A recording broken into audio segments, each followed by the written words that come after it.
Well, HopeWell Ranch started in 2004, so we're entering our 13th year, and we're pretty excited about that. We started HopeWell out of a tragic circumstance. We found out in January 2003 that we were pregnant, and we were really excited about that. Our kids that we already had were both teenagers at the time.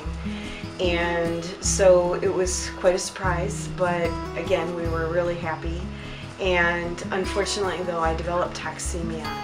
So 5.5 months along into my pregnancy, I wound up going into the hospital, and on June 1st, our baby died, and on June 2nd, I gave birth to her. She was perfectly formed. She was absolutely beautiful. She just wasn't living. And so we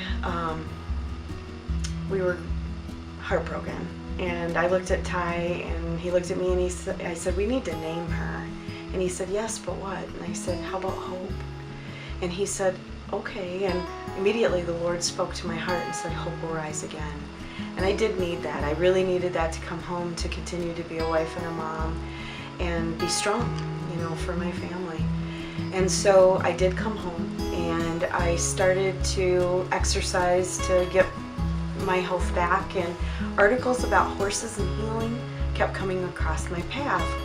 And that was something I'd always wanted. I'd always wanted a horse from the time I was 5 on up. And so I never actually owned one, but my parents were gracious enough to allow me to take lessons and go to horse camp and just enjoy any type of horse activity that I could.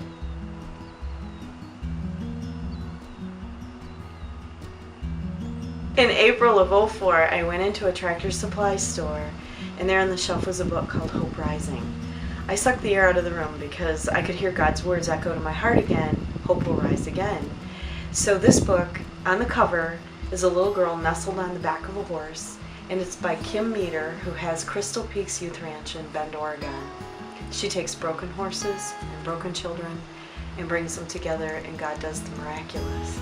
So I purchased the book, I brought it home, I read it cover to cover, cried through most of it, and Ty, when I shared it with him, he said, "I really think this is what we need to do."